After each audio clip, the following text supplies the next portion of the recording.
What's up, everybody? Welcome to Cinema Royale. I'm John Nolan.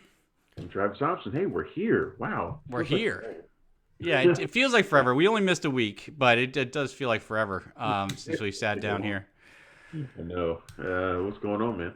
A whole lot of this, a whole lot of that stuff happening in the movie world, which is our main point of concern here. Yeah. Craziness every day, but Yeah. We are the Punch Drunk Critics. We are the creators of the site punchdrunkcritics.com, and we follow movies. We love movies, and we assume that you do too. Otherwise, you probably wouldn't be listening. But yeah, thanks for joining us. This week, we're going to be talking about Clint Eastwood's new film, Cry Macho, which is, God, how many movies is this for him? this is going to be the main point of when we talk about this movie. Is I have two kids and a full time job, and I swear I'm tired every day. I feel like a jerk for complaining. This guy is 91 years old, and he's still not just acting, directing, writing, and producing at 91. How is that possible? But yeah, this his filmography is Free long and time. distinguished. He's got more free time than you, and he's old, so time moves slower, so he can get more done. But yeah, I so, just I just hope I have that much energy. so we're talking Cry Macho. We're also going to talk about the Gerard Butler, Frank Grillo film, Copshop, which is Joe Carnahan's latest too, and it's Mm-hmm. also his latest with Frank Grillo. Mm-hmm. Because they just did Boss Level together too. So there's that. Joe Carnahan moves pretty fast. Yeah. Yeah, we're also talking about Blue Bayou, which is the latest one from Justin Chon, Tim and Alicia Vikander, In the Eyes of Tammy Faye, which is one of the big films people are waiting for this Oscar season. So we got a few things to talk about. Plus a couple things in news this week, but it's good to be back. I missed the show when we don't do it, so I'm glad that we are here doing it. And let's get it on. Yeah, man. So, I mean, first up, like you mentioned, we already kind of got into it a little bit, is Clint Eastwood's Cry Macho, which honestly, maybe I'm looking too far into it, or maybe this was obvious to everybody, and I'm just slow to realize. It was almost like it's a little meta. It's almost like an analogy for where he is now. He's an old, grizzled horse breeder. And basically going on, a road trip with lack of a better son with um, his old boss's young son, and it's really it's akin to everything that he's been doing since the mid 2000s, even down to something like Gran Torino was the first one I can really remember that took this kind of stance from him, where it's kind of an odd couple movie with him learning something along the way and being the grizzled old guy, and um, you know I wish I could say this was his latest Unforgiven, but other than being amazed and blown away by the fact that he still has so much charisma and screen presence at 91 years old, I found myself bored a lot of the time. It's a very, very, very slow, deliberate film. Cry Macho is actually something that he has been trying to make for, I think, 20 or 30 years. He's been wanting to make this movie. And the funny thing is, in fact, it was 33 years ago, the first time he was approached to make it. Mm-hmm. And he was 58 at the time when he was supposed to make this movie. And he didn't, and he turned it down. Can you guess what he turned it down for? Every which way but loose. Nope, he turned it down to do another Dirty Harry movie, which is ironic because, yeah, he turned When it was the down. last Dirty Harry? I thought the Dirty Harry movie stopped in the late 80s. Well, this was 1988. Oh, I guess yeah, that was my math. I know do math good. Yeah. So there's irony in that Mm-hmm. because this movie is kind of going against the whole Dirty Harry mindset, the kind of character that he played for so many years, Mm-hmm. that the cowboy or the aging vigilante, these characters that he made famous and made iconic. Cry Macho is kind of like anti those films because it's Mm-hmm. about an aging cowboy rodeo champion who kind of rejects the notion of what being tough is all about. He's older now. He's those days, his strongest days are past him, and now he's kind of looking back on it. It's like, where did it all get me? He Mm-hmm. did nothing. so he goes off on this job that feels obligated to do, to go into Mexico and bring this boy back, bring this boy to his father, played by Dwight Yoakam, in Texas. And of course, it's one of those road trips where there's a lot of life lessons learned and stuff like that. The kid is on the verge of becoming a criminal himself. He's got a chicken named Macho that he fights with. He's trained to fight, and he has his own ideas about what being a tough guy is all about. And of course, none of those ideas are good. So Clint Eastwood's character is basically trying to teach him not to be that guy, the guy he probably could have been or was. So yeah, it's a movie that's loaded. It's loaded with let's just say Eastwood's career informs a lot of our opinion of his character in the movie, Mike. It informs a lot of our opinion of that character. Right. And I don't know if anybody else could have played the role quite like Eastwood does and have it have the same kind of power that it has. It is a powerful role for him. It's a good one.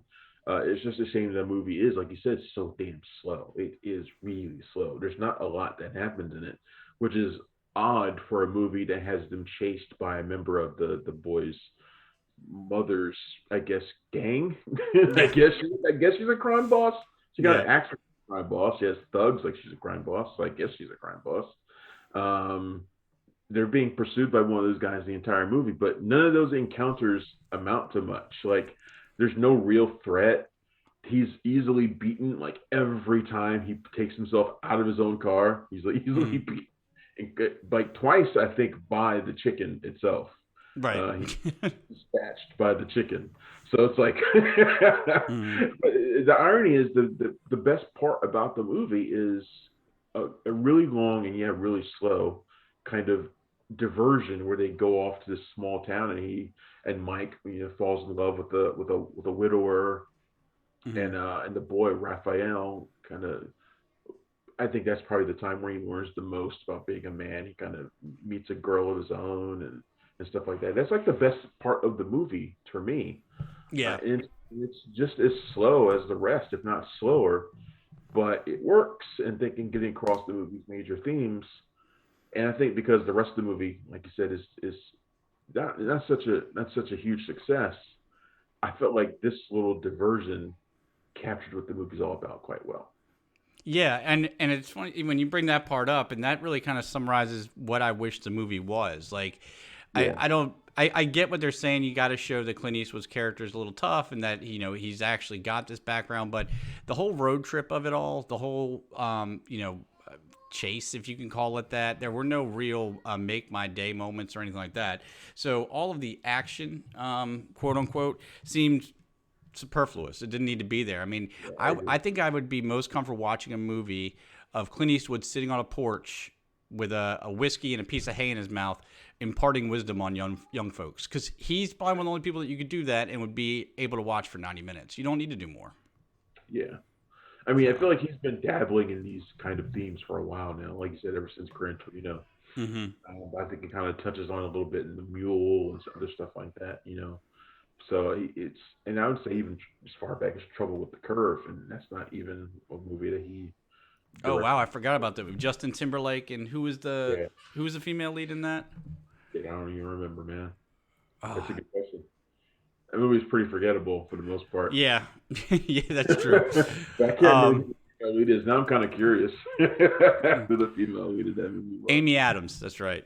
Amy Adams movie? Yeah, and you forget Amy. This wasn't that 2012, so that was the beginning of Amy Adams really shooting up big right after Enchanted or whatever that was. I forgot that was an Amy Adams movie. Shit. Okay. But he's been touching on these themes for a while. This feels like if this were Clint Eastwood's final movie, I wouldn't be upset. Like I think this would be a pretty decent way to cap off a career. Now, I don't think it's the end for him. I think he's probably still got another movie left in him. Yeah. But if this were to end, it's not a great movie, but it's not awful. It's watchable. It's just, I think you got to prepare yourself for the fact that it's not an action movie. It's not that. It is a character study. It's a drama. It's slow paced. You're ready for that, and you'll be fine. It's not an eternally long movie. It's like 90 minutes, maybe 100 minutes. Yeah. It might feel like 120. But it's not so bad. It doesn't feel like 40 hours, and it's interesting that this speaks to the legend of Clint Eastwood, is that his retrospective wave of his career has been longer than most people's actual regular careers at this point. So it's been going like 20 years, but I just can't help but to think every time I see him on screen what those conversations are like at Thanksgiving, sitting down with Scott Eastwood when he's like, "God damn it, Dad, just go away so I can start, be the big guy here. There can't be two Eastwoods at once." So I gotta imagine that has come up a time or two. I think Clint's probably been like, no, you don't have to like talk like me too, right? You don't have to do that. Yeah. But God damn it, he can't help but to look exactly like him. I mean, exactly. Squint like me too, son. Mm-hmm. You don't have to try and do everything. He's gonna walk around like this. I'm not my dad. He's done it more often lately too than he used to, but whatever. Anyway, right. Okay, so that's Cry Macho. Watchable. It's on theaters and on HBO Max. So as you can imagine, it didn't do great at the box office. Yeah, I mean, because let's be honest, this is a perfect type of. This is a perfect type of movie for HBO Max. It's not big screen stuff. It's a small character study. It was never going to do well at the box office anyway. Like, not even under the best of circumstances. But with the ability to watch it at home for free, it definitely didn't do great. Anyway. Yeah.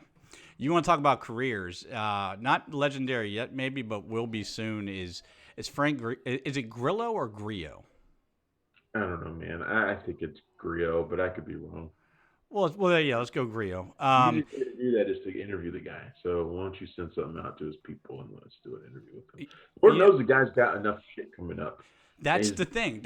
I would love to do that because I've always been the type that I don't need to talk to an A-list Oscar-winning actor or director, but you give me somebody from an '80s movie who's had an interesting career, and I'm all about it. And Frank Grillo is one of those. I mean, a guy that did you watch The Shield? I watched like an episode or two. Yeah, me too. I never got into it, but I didn't. I thought he came out of nowhere in the 2010s, but apparently he was a pretty prolific TV actor for from like '95 to around 2010, and that's when he started getting these movie roles. And slowly, this guy's become one of the most prolific action actors there is, from The Purge to Marvel movies to things like Boss Logic, Boss Logic? Boss Logic. Isn't that a clothing line? I think it's a headphone line. Why am I? What is it? I'm blanking. I think it is something like that. You mean Boss Level? Boss Level. There we go. Yeah, Boss Level. He's just in everything. And then you got Gerard Butler in this as well, who hit so big in 2005 with 300, and has had a solid career since. But you can see the sputtering at the tail end of it. But they're both really good and fun in this. Yeah. Hold on, John. Here we go. Hold on. I got it for you. I got it for you right here. Okay. Hello. Could you hear it? Frank Grillo. Yep. Okay. Yeah. But Gerard Butler, who looks like a. I think that you can do that now. Just type in how to pronounce. It is actually something that. So that's Google. You just say how to pronounce, and then Google speaks it out to you. Yeah. Watch. Listen. Frank Grillo. Yeah. God, what a time. That's one of the things I've discovered, and I love it. That's what I love about our generation, because we are the only people throughout history that have gotten to really live in both the pre and post-internet age. So we know what it's like to use a Dewey Decimal System, but we can also fully appreciate that Google can keep us from looking like idiots. If you follow the show for any amount of time, you'll know I don't know how to pronounce any names. I was talking to a friend of mine the other day about how I used to be that person with like sheets of MapQuest papers in my car, like fumbling through them, trying to figure out how to, because I have the worst sense of direction in the world. So I used to be that person who'd like pull over by the side of the road to like, kind of like, where do I need to go? And I need to remember where the turn is and all this kind of shit. That was me. Yeah, no, I'm the same way. And people today have no idea the horrible feeling being in a different city and making one wrong turn, because you were screwed at that point. You're not getting back.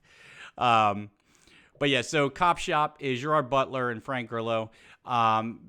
Basically, Frank Grillo plays like a con artist, and he's on the run from Gerard Butler, who plays an assassin. And his smart idea is to hide out inside a small town USA police station.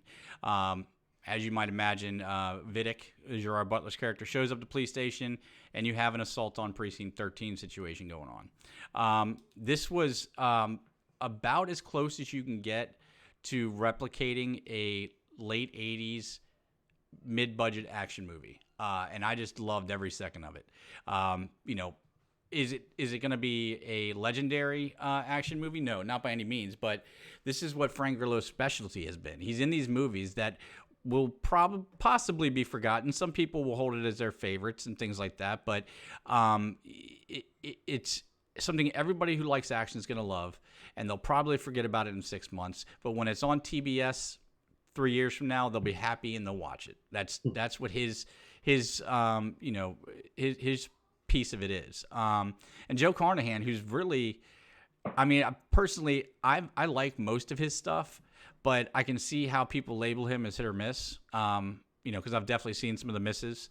But yeah, I mean, all in all, Copshop is it's a lot of fun, and Frank Grillo is really good at this type of role. Gerard Butler, like I said, he looks like a low-rent Las Vegas hotel lounge singer in this movie, but he manages to pull it off with just the right amount of greasiness. So I had a lot of fun with this. I don't know, how did it do in theaters? I didn't see. It didn't do well. 2.6 million. Yeah, that's not good. Yeah, it didn't do well. Which I'm not surprised by. It got no promotion, so I'm not surprised. In fact, they just sent me a screener link for it like yesterday, and I'm like, okay. A week after release. Yeah, I'm like, okay, whatever. It didn't do great. I'm actually looking forward to watching it. I hope I get around to doing that. It looks like the kind of movie I would really dig. It looks like something that would be in like my Real Action series like 20 years from now or something like that. 100%. Yeah, I mean it's full on like 70s. It's got a feel of like a 70s cop movie. Almost got like tinges of Dirty Harry and then tinges of Assault on Precinct 13, which I mentioned before, sprinkled with a little Tarantino influence on the top, and that's what you got. He is really good at making these kinds of films. He's a great genre filmmaker. It's when he gets a little bit more experimental that I'm not a big huge fan. But I don't like a lot of this stuff, so I'm anxious to see it. How was Alexis Louder in this? Because I've heard a lot of people raving about her in this movie. Well, you know why they're raving about her.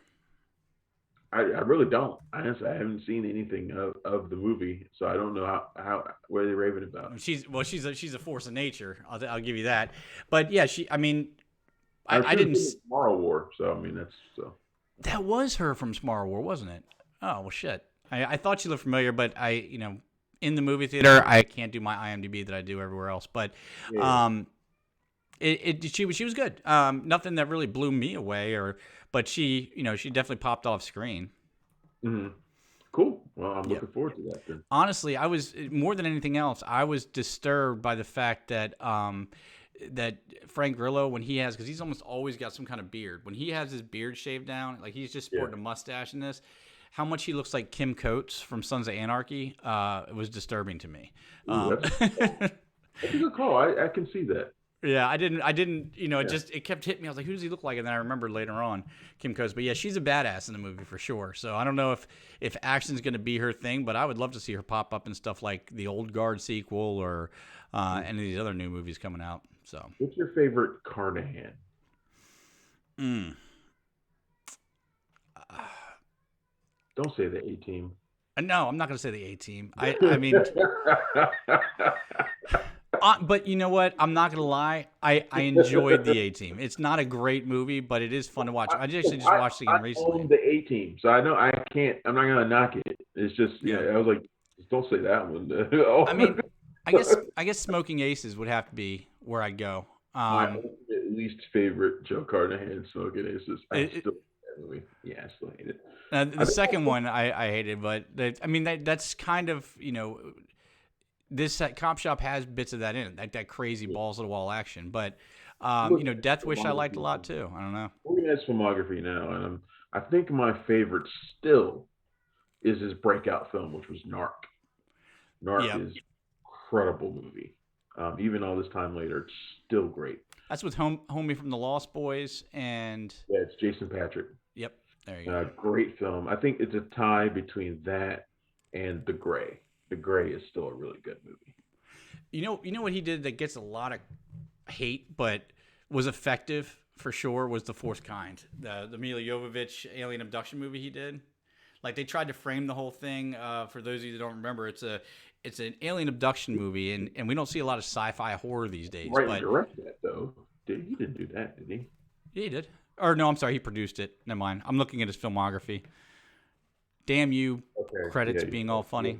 All he right. produced it. Yep. Okay. Yeah. I was like, it didn't sound like something I knew. I knew he was involved. I didn't know what his involvement was. Okay. Yeah, I'm gonna be honest. I thought he did a lot more than this, but like putting his filmography in front of me, he really hasn't. It doesn't have like a prolific career. He doesn't have a prolific career as a director, but look how many credits he has as a writer. Yeah, fair enough. Yeah. He has a lot of credits as a writer. He attached himself to a lot of things that he didn't end up directing. But there's a lot of stuff that he was supposed to do that he ended up not doing too. So, and I'm still upset that he's attached to a remake of The Raid, which I want that movie to just die already. I want it to just die. Just somebody kill it. They won't kill it. Frank Grillo's attached to that too. Frank Grillo's attached to that too. And I'm like, I want it to just go away. I don't surprise me. I don't want another District B13 brick mansion situation. I was just about to say that. Well, why don't they just look at brick mansions and figure out how that's going to work? Stop these Americans from remaking my favorite action movies from overseas. Just stop it. We've got plenty of our own. We don't need. If there's one thing we've been able to do okay in this country, it's action movies. So, let the other countries have them. Grillo was talking about it the other day because he's been doing interviews left and right. Mm-hmm. Dropping all these news like not the Lost Boys, but the Nighthawks thing that he's doing and the Purge 6, all the stuff that he's got coming up. Mm-hmm. He talked about the Raid remake, and he's still talking about it, so it's still around, it's still out there somewhere. And he's like, "Yeah, we got this other movie that has a script that's similar to the Raid," and I'm like, "Just what? Just don't do it. Don't do the freaking Raid. Don't call it that."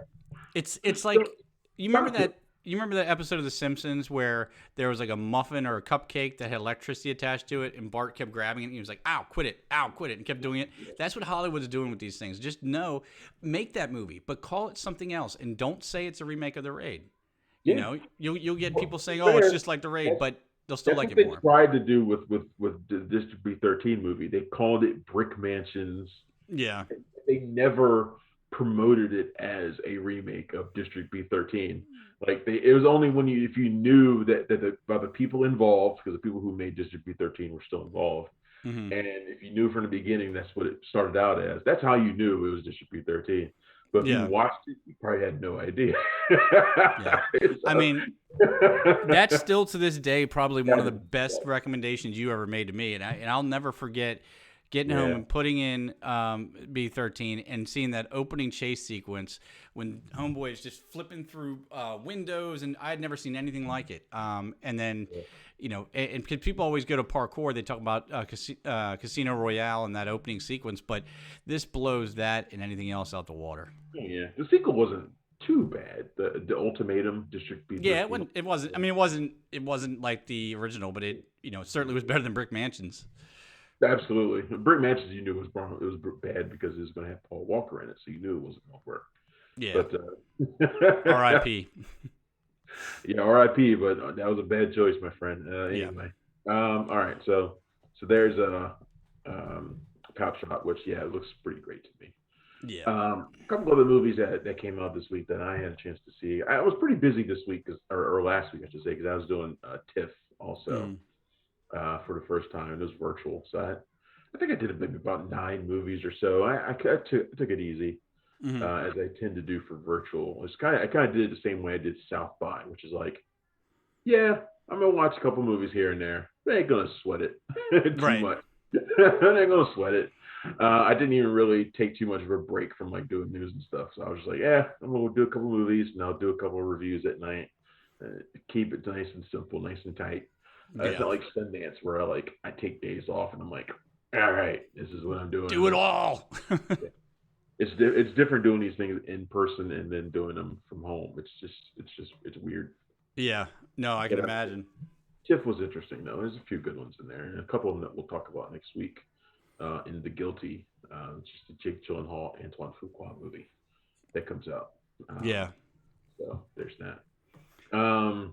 I got to know about this Tammy Faye movie because I have always been fascinated, not fascinated by televangelists, but fascinated by how they can capture people because they all seem so incredibly fake. Like, it always blew my mind that you'd see these people with their slicked back hair and their fake tans and their Rolex watch and their $8,000 suit come up on screen and say, Jesus won't love you unless you give me another $1,000 out of your bank account. And people throw it.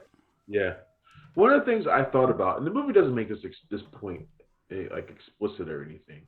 Mm-hmm. But one of the things I was thinking about while watching The Eyes of Tammy Faye, which is, as I described it, very much in the vein of I, Tonya, and with pretty much the same ambitions.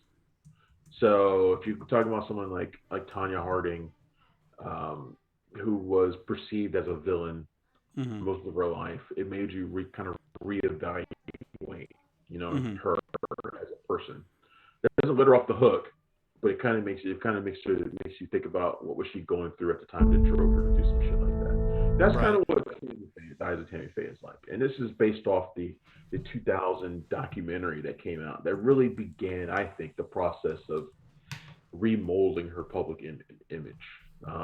Tammy Faye Baker, played by Jessica Chastain, she was one half of the married couple of televangelists with Andrew Garfield playing her husband Jim Baker, who were part of the PTL, the 300 Club or 700 Club, all that kind of stuff.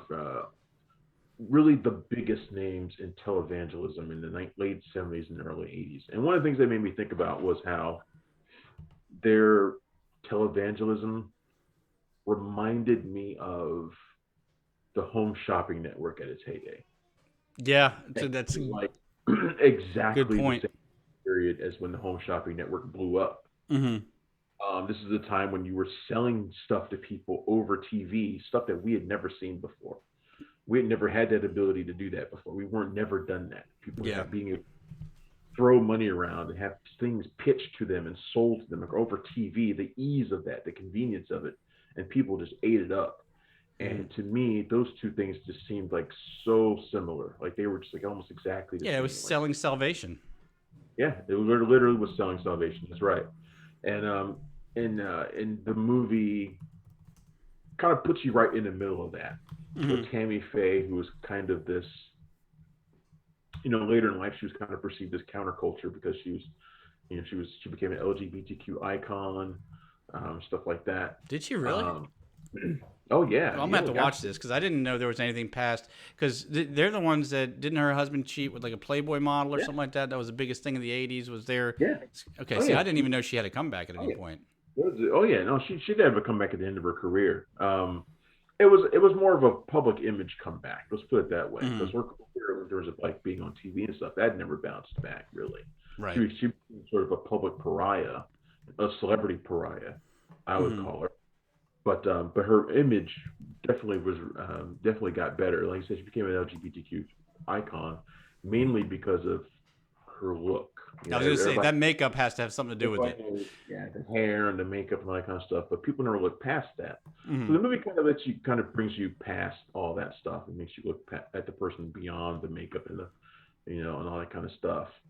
And I don't think it goes as deep as it probably could because it is very much a caricature or a satire of her life. Like it's not meant to be taken straight. So it doesn't go as deep as it probably could. But it's actually quite funny. And Jessica Chastain is really great as Tammy Faye, who is kind of working on the inside here. She's someone who is kind of questioning the authority of guys like Pat Robertson and Jerry Falwell, these men who are running this big, I would call it a religious industrial complex of sorts. They are the big faces in religion, and she's the one who's kind of in the middle of that, championing gay rights. Everybody remembers that interview she had with I think his name was Steve Jennings maybe, who was a gay homosexual man, at the time, at the height of the AIDS crisis, Mm-hmm. and she had an interview with him that was like really heartfelt and touching, and she sought to understand him and talk to him. And it's one of the first national interviews to do something like that, and for her to do it, I think on or PTL or the 700 Club, whichever show it Mm-hmm. was like a huge thing. But you think it went over well with that base of people? I mean, not the people who ran it, No, but the people no. who were watching it were more understanding than you think.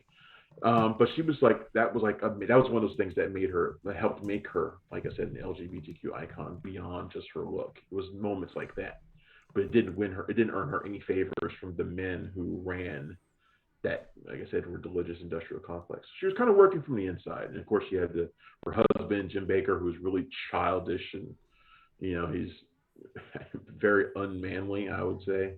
Had his own demons, not just the adultery, but personal, all sorts of stuff. The movie taps into all that stuff, does it in kind of a lighthearted way as best it can.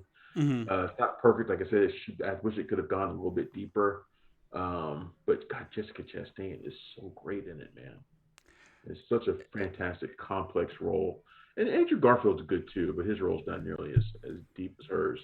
I really hope she's going to get nominated for this, but I'm curious because the movie didn't do well at the box office either. Now it only opened in 500 theaters, Mm-hmm. so it's like it's limited.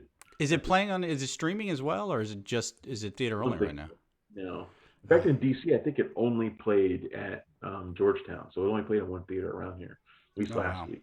It might expand. It probably will expand, but it still didn't do well per site, and it makes me wonder if it might be one of those movies with a great performance that kind of dies before it gets moving. So I just threw an image up, and this is not Tammy Faye, but the whole thing. I just wanted to have everybody think about something. So Kenneth Copeland is one of these major televangelists in the morning, and some things you need to trust your gut on. Some don't judge a book by a cover, but sometimes you can. And this picture, I know you can't see it, Travis, but you're telling me this guy is not sent from Satan himself? He looks like a demon if you put horns on him. I don't understand the whole thing, but I it didn't get sounds it like it either. doesn't go into that. I would like to see a movie that goes into, blowing the lid off these people that just bilk senior citizens for their life savings. Yeah. I And then think you the get. movie, I think the movie kind of lets her off the hook a little bit. Mm-hmm, That's one of the things I was complaining that I had to complain about when I say it doesn't go far enough. mm-hmm. It kind of lets her off the hook because she was very much in part of this scam as well. You Yeah. know, and I think it kind of lets her off by showing her like some of the good things she did from within, but she was still there cashing them checks, and she was very much someone who, like, I looked at her and Jim Baker as consummate performers. Like they were always performing. Yeah. Like even when the camera wasn't on, they were always performing, even with each other. So it's hard to tell how much they actually loved each other or not because they were always acting. So it's really hard to see what's going on. But she was just as much a criminal as he was Yeah. um, for a long time. She played a big part in that. She scammed a lot of people out of their money, and they were, like you said, selling salvation. That's what they were doing, and people bought it. People bought Well, it. I mean, It's not not for surprising nothing. you could sell before the '80s like that, and people couldn't get enough. I just want to put out there right now, trademark Selling Salvation, that belongs to PDC and PunchdrunkCritics.com, because there will be a movie made about all Sounds like these guys, and it sounds like if they don't call it Selling Salvation, I'm gonna feel really bad about it. But yeah, I mean, it's, and like you say, they're acting. That is one thing I'm really interested to see, go in here and see is, that's what it is. It's a show. It's no more real than WWE or a circus or anything like that, where it's people doing things and they're promoting and performing. I was just reading, or not reading, but listening to a podcast, really good podcast about the Wonderland murders, which was popularized with the Val Kilmer movie in the early 2000s. A bunch of people murdered. John Holmes was at the center of it. But one of the people that was involved that was on this podcast. What was John Holmes known for? His giant ding dong a lingam. Yeah. Most prolific porn star of the 70s with something like a 13-inch situation. But yeah, so one of the main characters in that murder, or players, I should say, was Liberace's old boyfriend or what have you. And so he had a big drug problem. He went and he had to go hide out in the witness protection program and all this kind of stuff. And he came out of the witness protection program to do what? Become a televangelist. And he even says straight up, it's a show. You're putting on a show for people. If Donald Trump could become a televangelist today, you think he wouldn't do it? I think he already is. He kind of already is. He's going on screen and begging for people's money and telling them that's why he hosed down a bunch of black rioters in front of the White House who could go and hold up that Bible upside down. It was holy water. That was a big misunderstanding. That was holy water, and he was blessing them. I was just thinking, who was the girl opposite Val Kilmer in Wonderland? Was it Kate Bosworth? Yep, Kate Bosworth. Yeah. Okay. I know that movie didn't get a lot of acclaim, but I liked that movie. That should just be like a whole other show where we try to figure out who the girl was opposite some guy in another movie. Yeah. It seems like that would be like another show to do. Who was that girl in that thing? Yeah. And we can open a theme song and be, who's that girl? Yeah, we could definitely do that sometime. I'm sure we would be labeled misogynist, but because I'm sure I'd say chick a few times and things like that. And we don't mean it. It's all in good fun. Man, I used to like Kate Bosworth for a little while. Oh well. Huge. Blue Crush, was it? Blue Crush was ultimate Kate Bosworth. Yeah. She was great. Win a date with Tad Hamilton. I don't know why I remember that as one of her movies, but that was a good one. That movie sucks, but I remember her.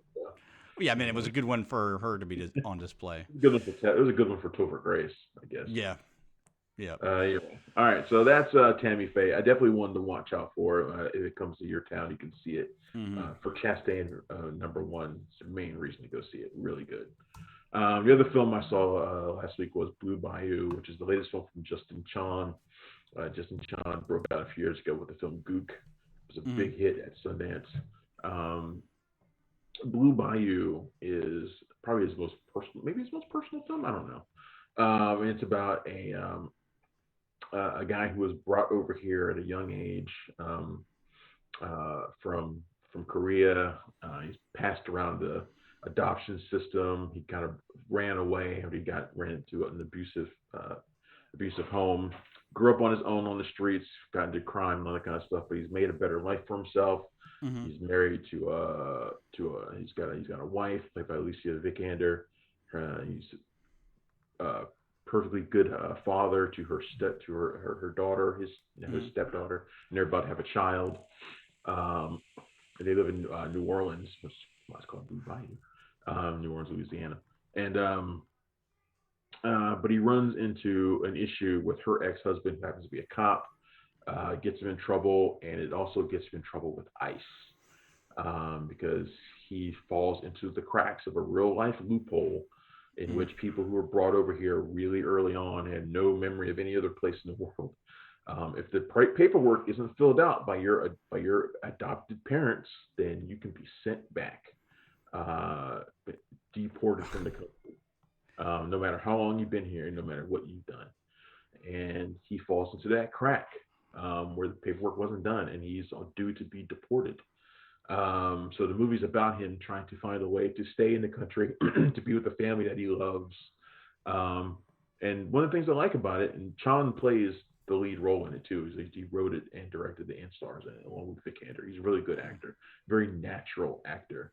One of those guys that you see him and he always seems to be really, really good. He's come a long way because I believe he was in Twilight years and years ago. He does. He looks familiar, and I couldn't figure out. I think you're absolutely right. Yeah, and he's come a long way since. And he's a really great, like I said, natural actor. Holds his own against Vikander, and she's a tremendous actress. One of the things I like about this film is that it doesn't make his character like if you want to do this kind of story and send a message, like people who are involved in immigration debate would do. You would make him like the perfect like person. Like he's no crimes. He's a saint. He's a perfect citizen, He's and not look what real, basically. look what's happening to him. Yeah. He's a good person. Look what's happening to him. And there are cases like that where people did all the things right and never had any problems, and then get Mhm. sent over. But in his case, he's not. He's got a criminal background. He's caught. He's a thief. Mhm. He's imperfect. He lies. He's not ideal. He's not the ideal defendant in this case, which makes this case even more difficult. Um, I really respected that he did that, and it really adds some texture to this movie. If I have a complaint about it, and I do, it's that I think Chan goes overboard in the final act in order to make a message that the realism of the rest of the movie had already more than made. He Mhm. didn't need to go overboard into melodramatics at the end of the movie in order to make his point. The point was already made. And because he did that, it kind of takes you out of it. This is also his most ambitious movie, so he adds a lot of like surreal aspects to it, some fantasy type sequences that I don't think work because it's such a grounded film. I don't think he needed to do that, but I feel like these are the things that like a growing filmmaker does, and these are the mistakes that sometimes get made. I think if he does when he does his next movie, because he will do another movie because his movies have all been successful, um, Mhm. he'll figure out how to temper that a little bit. But Blue Bayou, definitely a movie to watch. Yeah, it's sending a message, but for the most part, it does not bang you over the head with that message. And really great performances. Yeah, I'm a fan. I'm a fan of this movie. Yeah, that's. I'm definitely on board, but I'm a little distracted because um, Alicia Alicia. Vikander is very, very distracting. Well, yes, but not for the reasons you're thinking. Mostly because for the past 10 years, I thought her name was Vic Lander, and you said Vikander, and I was like, did he say that wrong? I looked at the film. I was like Vikander. Vic. I thought her name was Vic Lander the entire Oh, time. I could have sworn I saw it like that. But Vic, yeah, Vic, Vic Lander sounds like a porn star, Vic or like Landers. Yeah. a character from a Tarantino movie. That's There who you Vic. go. Yeah. All Can't right, so believe that you wraps didn't up know the movies we got for this week. You didn't know how to pronounce Laura Croft's name. That's crazy. I did Angelina Jolie. Mm, I didn't even know. Is she done as Lara Croft, or are we gonna get another one of hers? Because I actually did enjoy. They're doing a sequel. They are okay. Yeah, Like they're doing that. Angelina Jolie was what I expected of Lara Croft. That's what who. If you told me you're making a Lara Croft movie, that's who I see. But I Alicia kind of liked Vikander was. Vikander in that. I liked her in that last Tomb Raider. The movie wasn't great, but I liked her No, I liked it a lot. I mean, it because you expect this big busted, voluptuous woman who can kick ass and all that, but it really doesn't make sense. You don't realize that until you see somebody much more real like Vikander, who looks like she could actually, do these acrobatic things or get into these places out there. But Laura Croft isn't a big voluptuous woman in the games, so it doesn't make sense for her to be that in the she's like in either. the prototypical big voluptuous woman with her cone boobies, just like this. But it's not like her. I don't know. I never took her frame as being that. I thought she was more stealthy and kind of alive than that. I always go right to big boobs, short shorts. That and because the holster bothers me because she's got a thigh holster on, but short shorts, so it's just scratching up against her skin the whole time. Yeah. Come on, video game makers. It's just not realistic. Right. Speaking of not realistic, and we've actually, and speaking also of sequels that we're waiting for or have been waiting for a long time, Tracy Morgan is in the news for the best of reasons, starring in a movie that came out 30 years ago that was just fine and nobody's really been asking for a sequel for. No one's asking Triplets. for a goddamn sequel of Twins. No one. Yeah. He's on board the movie now. Eddie Murphy dropped out. Tracy Morgan is in replacing him. Twins was the film that starred Arnold Schwarzenegger and Danny DeVito. I would say it was probably Schwarzenegger's first true comedic role.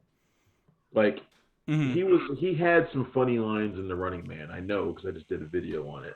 And this was like the first movie where he had they really gave him comedic stuff to run with. But And that was for your real action series over at JoeBlow.com, right? right.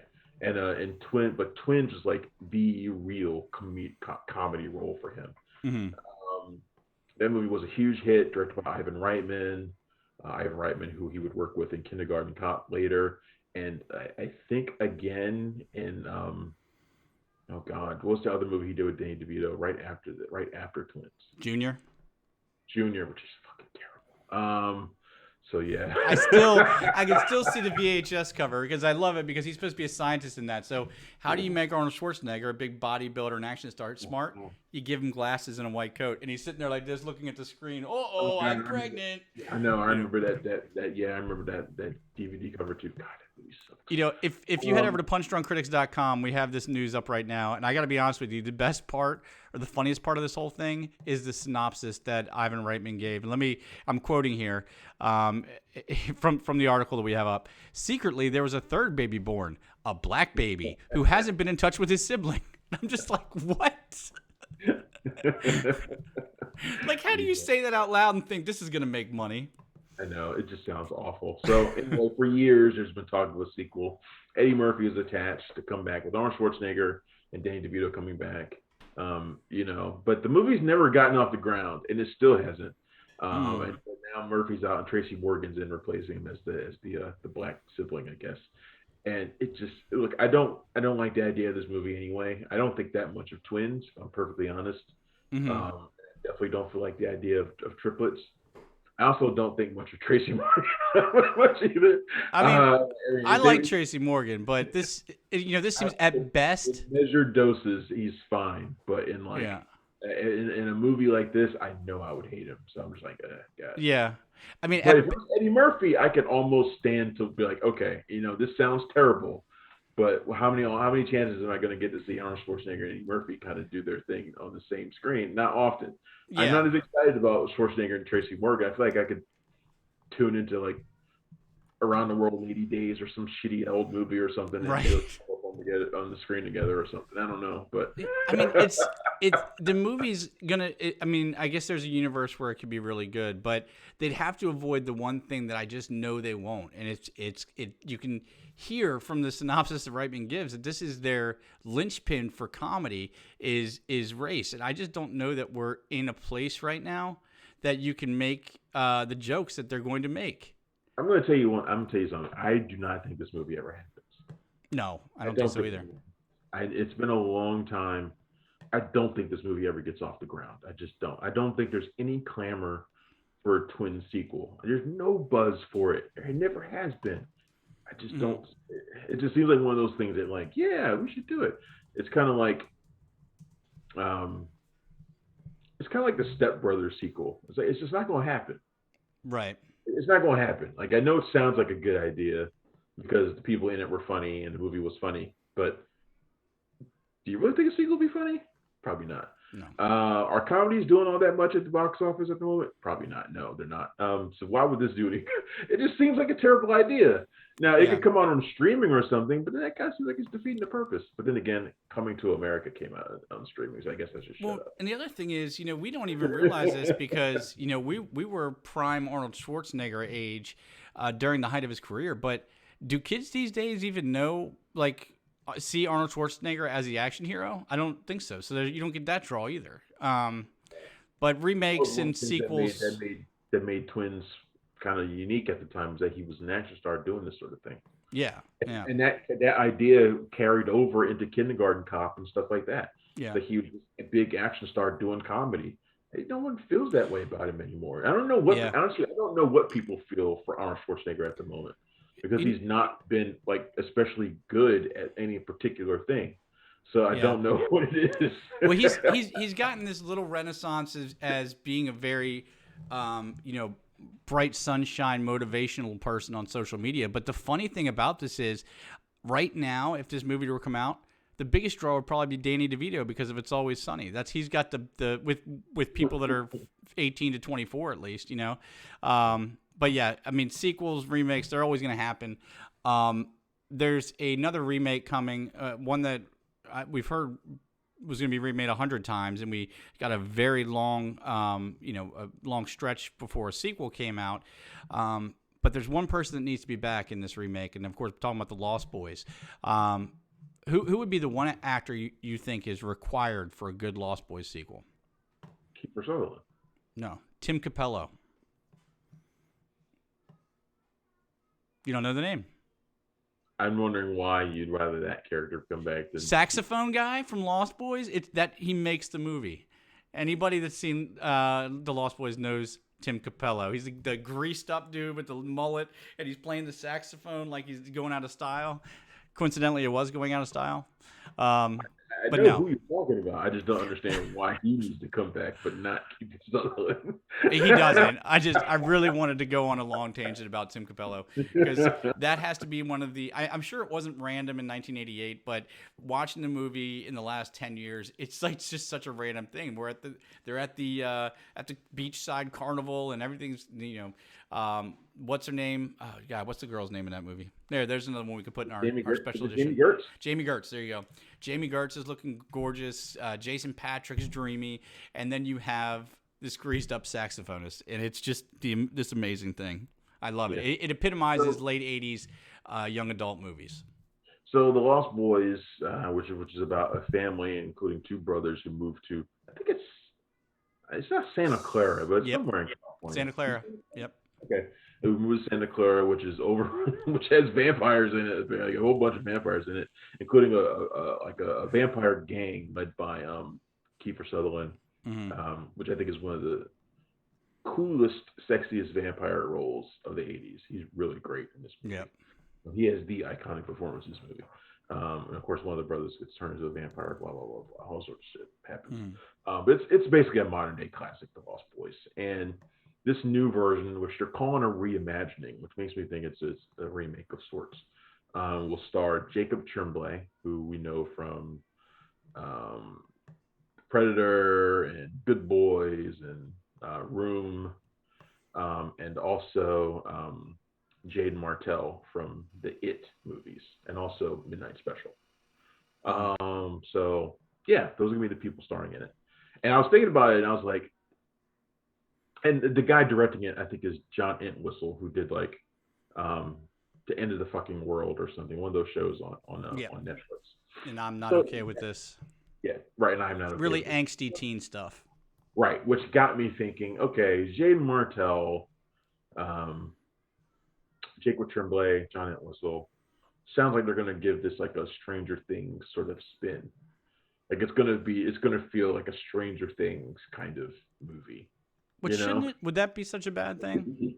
No, I'm not saying that as a criticism. It just seems like that's the direction they're probably going to go. Like if you're going to do it, because I feel like, and honestly, The Lost Boys, if it came out now, it would probably, that's how we would look at it. Like that's how it would be. So that makes sense to me. I think they're just about the right age for that sort of thing too. So yeah, I mean, I'm fine with that. I mean, I'm not necessarily somebody who's like screaming for a new version of The Lost Boys, but it's been long enough. It's not exactly something that, even though I consider it a modern day classic, most people do. I don't feel like it's an untouchable classic either. No, so, and you know, it's if they do make it now, it will come out a year and a half, and it's actually really good timing because we're still the last iconic teen centered vampires we had were still Twilight. So, the timing is good to come in and redefine that for the next generation. So, and I think the movie then had a lot of subtext and a lot of subplots even that are even more relevant today. I mean, you can read any articles to see how it was interpreted by different people, but there's a lot of stuff in there about coming to face your sexuality and becoming who you are and all this kind of stuff that they could really get into now more than they could have back then. Right. No, I totally agree. I kind of put The Lost Boys in terms of like movies from that era that should or should not be remade. I kind of put it in the same list as like Fright Night, which got remade in 2010. I actually just watched the remake like a week ago. I think the remake is just as good as the original. Like I like them both, but I love that remake with Colin Farrell, and I think it's fucking great. They could do something similar with The Lost Boys, and I think it could work. Yeah, so. I definitely think if any movies are being made that's remade, that's one of the ones that actually could do pretty well. Yeah, I agree. I mean, I'm not upset about this remake at all. And it's a pretty good idea. So last thing we got on the list today is something that I couldn't agree with more, and I kind of hate that I agree with it. I'm always a fan of Star Wars, no matter what. I was a fan of the prequels. I was a fan of the sequels. I was one of those guys that didn't like The Last Jedi as much, but I loved all of them. And Marcia Lucas, who, if you go into the history of George Lucas, is kind of responsible for a little bit of the downfall of this stuff because the divorce that she was having with George and stuff around the background. She's an evil woman. She's an evil woman. No, I'm just kidding. Yoko Ono'd her, man. I know. Like the downfall of Star Wars is because she decided to get a divorce from George Lucas. That's what I said. It's not what I meant. But what you should be saying is she's part of the reason why. Abort. Let me abort this. I'm aborting. Let me forget that. We'll take that out in post. I could not agree more with this woman's assessment of J.J. Abrams and Kathleen Kennedy and basically the direction of Star Wars and where it's at now. You put up the article at punchdrunkcritics.com, excerpt from J.W. Rinsler's book, A Producer's Life, or Howard Kazajan, A Producer's Life. And she basically says, I like those guys, but they don't understand the product. They're trying to make it appeal to a new audience by making a female lead. And now I just sound misogynistic by focusing on that. But, basically talking about how they killed Han Solo. Why would you do that? You disintegrate Luke. You don't get the Jedi story. You don't get the magic of Star Wars. And I really couldn't agree with that more. They were fun action movies, but anybody, even the most diehard fan, can admit that at least some of the magic was missing from those movies. I would agree with some of what she has to say, not all of it. Let's put Marcia Lucas in the proper context, though. Okay, let's do that before we go too far. Now, Marcia Lucas was George Lucas's ex-wife.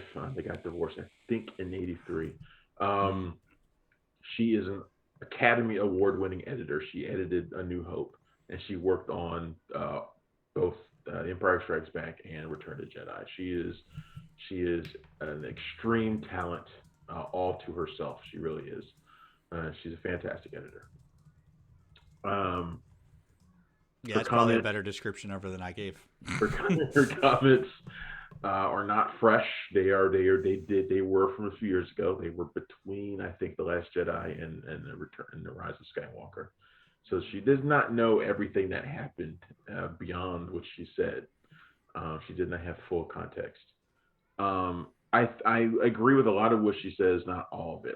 I think that people like her from the original movies who worked on them feel a certain devotion to those stories, and I don't blame them for that. They worked on them. They're legendary. They are part of cinematic history forever. But people from those eras tend to also be critical of anything that comes after them that changes what they would have done. So my thing is, I don't think holding on to the past is necessarily the right thing for the franchise to have done. Like I don't care that they killed off Han Solo. I mean, I cared at the time because he's an iconic character. But am I glad they did it overall because it moves the franchise forward? Yes. Am I glad that they killed off Luke Skywalker because it moves the franchise forward? Yes.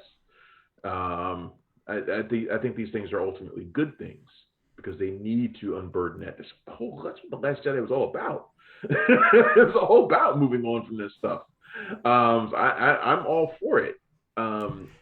I just don't agree. I don't agree with her that not killing those characters would have been the thing to do. I don't think that's the case. She doesn't seem like she has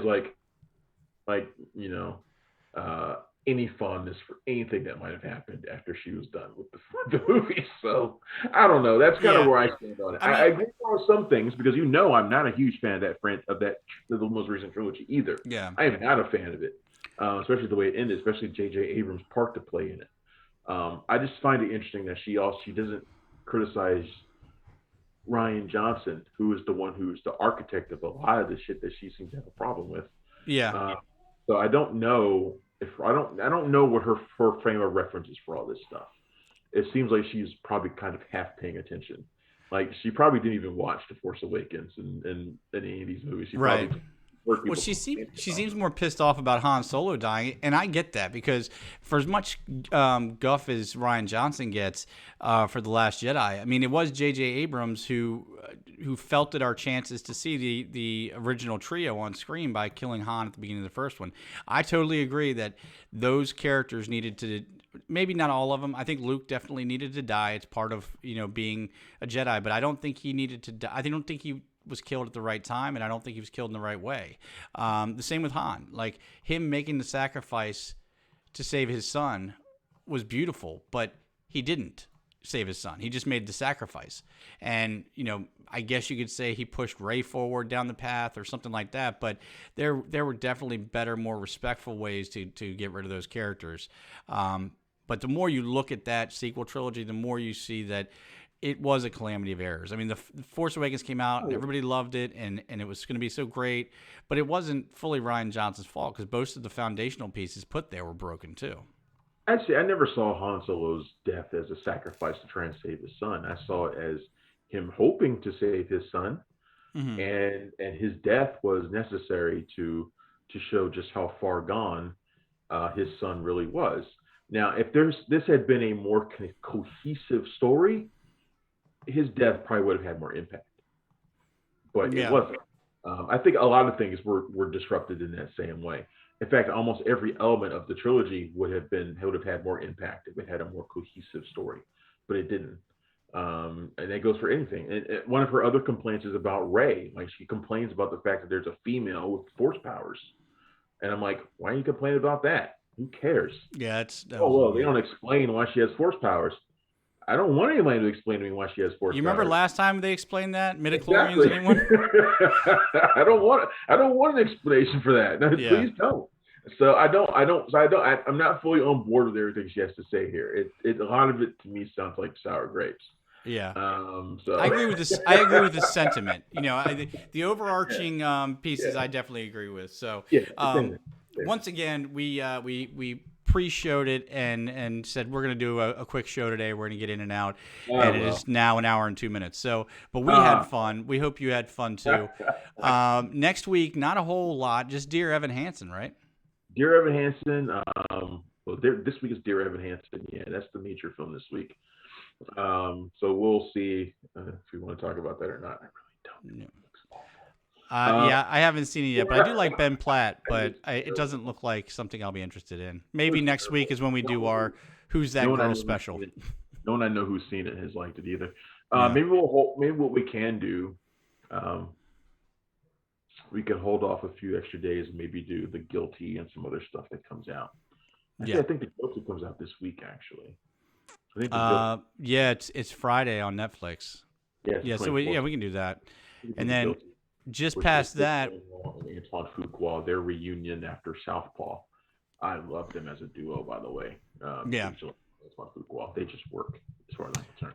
And then 1 week after that, it's a much bigger week with Venom, Let There Be Carnage, and The Many Saints of Newark, the Sopranos prequel, which I'm strangely not that excited about, but we'll see. But news up today, I'm a little bit upset because I missed the screening for it. Like, I didn't even see the email for it, and I looked at it and I was like, "Oh, I did get it," and I didn't even, plain missed it in my deluge of daily emails. I didn't even see it.